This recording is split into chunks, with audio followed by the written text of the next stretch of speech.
Olá pessoal, aqui quem fala é o engenheiro agrônomo André Fultman do canal Plantas Sem Mistério e blog Orquídea Sem Mistério. E agora aqui, gente, continuando sobre bulbofilos, vou falar um pouco da fenologia, do comportamento, as fases do desenvolvimento do nosso querido bulbofilo crassips ou enderianum. Vamos lá então.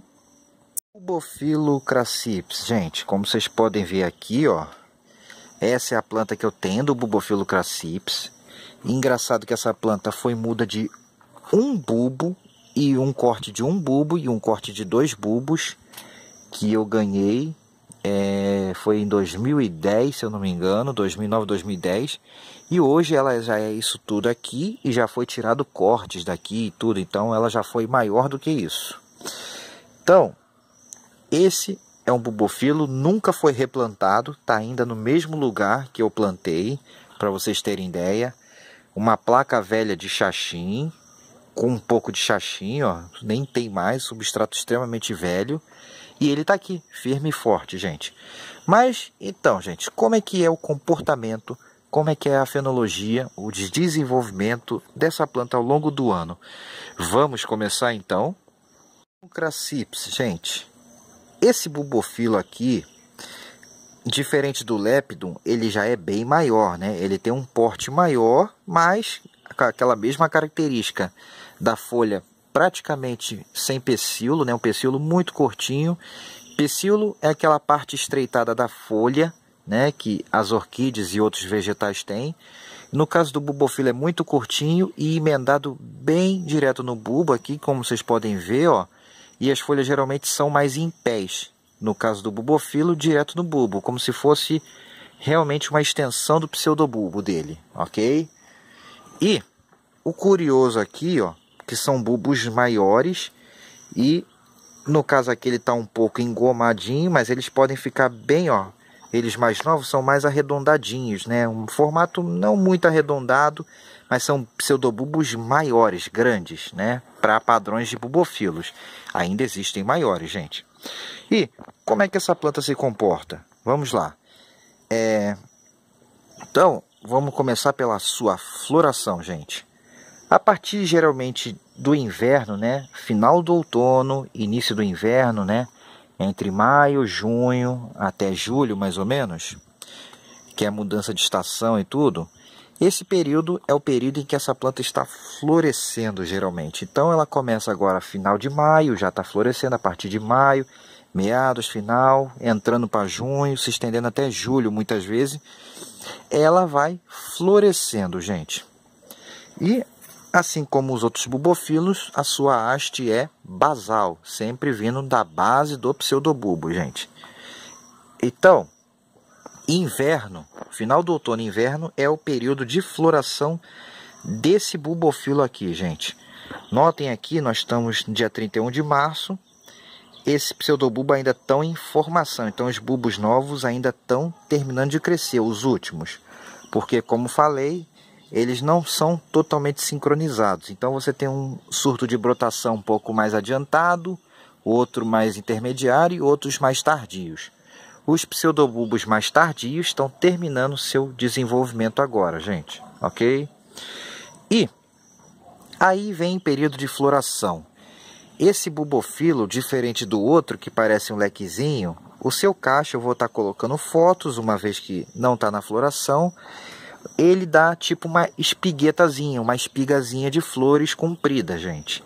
É o jeitão da floração desse bulbofilo em especial. Tem alguns outros que dão parecidos e dependendo da espécie, a forma da haste floral varia muito, né? Pode ser uma espiga, um leque, flores solitárias, sequenciais, enfim, varia bastante, gente. Então a floração do bulbofilo varia muito de espécie para espécie. É um gênero extremamente extenso, né? com milhares de espécies. Então, continuando aqui, né? Então, passou o inverno, terminou a floração, essa planta para de crescer, gente. Depois da floração, como o lepidum, ela dá uma paradinha no seu crescimento. Isso mesmo, ela fica meio parada, sem bulbos novos, sem enraizamentos novos. Aí passamos o resto do inverno todo sem desenvolvimento, entra a primavera. Vamos entrar para setembro, outubro, novembro e dezembro. Começa a aparecer novas brotações novamente nessa planta, gente. E isso mesmo. Aí ela vem, brota, começa a desenvolver seus pseudobulbos e ao longo de toda a primavera e verão, ela entra na fase de brotação. Então ela passa a primavera e o verão brotando, gente, brotando e enraizando. E vocês notem até agora, entrando no outono, depois no verão brotando, entra no outono, ela ainda apresenta brotações, ó. Então ela agora ainda tem brotação aparecendo aqui, gente, ó. Broto se desenvolvendo e finalizando o crescimento. E notem, o enraizamento, ele começa a acontecer com um broto, ó, em fase de maturação. E assim como o outro bulbofilo, as raízes são em feixes e bem curtinhas, gente.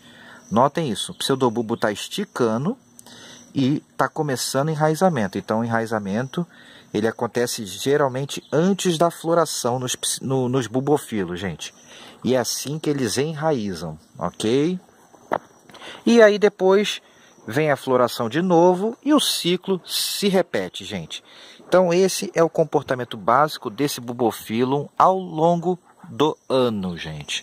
Agora vamos a algumas dicasinhas de cultivo básica, vamos lá? Bom, gente, dicas de cultivo do bulbophyllum crassipes. Esse talvez seja um dos bulbofilos mais fáceis que a gente tem de cultivar. Ele é mais fácil ainda do que o lepidum. Assim como o lepidum tem exigências de ambientes e climas muito parecidos, ou seja, vai bem desde o ambiente quente até o clima intermediário, exige ambiente com bastante umidade relativa do ar bem elevada e ventilação moderada. Não pode ser nem extremamente abafado nem ventando demais, então tem que ter um equilíbrio mediano, né? Uma ventilação razoável, apenas uma brisa, não pode ser muito ventando, porque eles são muito sensíveis a ambientes secos, eles desidratam fácil na secura. Então, precisam de ambientes muito bem ventilados, muito úmido, com ventilação moderadas, corrigindo aqui.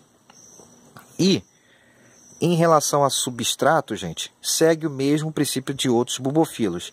Aprecia substratos mais finos, que retenham mais umidade, que tenham uma drenagem e ventilação, aeração moderada, mas sem exageros. Então eles vão melhor geralmente em substratos mais velhos, de plantas desde que não estejam doentes, e substratos mais finos, gente, tipo casca de fino mais fina, com carvão mais fino, brita número 0, um pouquinho de esfagno, enfim. A placa de xaxim, a fibra de xaxim, para quem ainda tem esse material antigo, pode ser utilizada, como nesse caso aqui que vocês estão vendo. E em relação à luminosidade, também uma luminosidade intermediária, vai de 60% a 70% em média, não pode ser nem claro demais nem escuro demais, pouco menos de luz do que as catileias de modo geral. E, gente, em relação à adubação, segue o mesmo princípio que para outras orquídeas, então ele não tem muita diferença, são plantas muito rústicas. Tem um crescimento inicial meio lento, mas depois que ele começa a pegar o ritmo, né, os bulbofilos, aí eles vão embora e tosseram rápido. No início é bem lento, quando você faz um corte pequeno, mas depois o crescimento é bastante acelerado, como vocês podem ver aqui. E tem a mesma forma de crescimento do bulbophyllum lepidum e de outros bulbofilos, gente, crescendo para todos os lados ao mesmo tempo. Joinha. E em relação a replante, gente, também vamos deixar para fazer o replante na primavera ou quando ele está em atividade. Por exemplo, se a gente for replantar agora, é uma boa época, porque ó, tem brotação nova, como vocês podem ver aqui, ó, e enraizamento ativo, enraizamento novo ativo. Então nós podemos cortar e replantar essa planta agora também, sem grandes problemas. É uma planta muito fácil, então ela é bem tranquila. Aceita o replante em várias épocas do ano, mas a época em que ela está em atividade é muito melhor. Ok, gente? E a adubação segue o mesmo princípio para outras orquídeas, e era isso que eu tinha para falar do bulbophyllum Cracips para vocês, gente.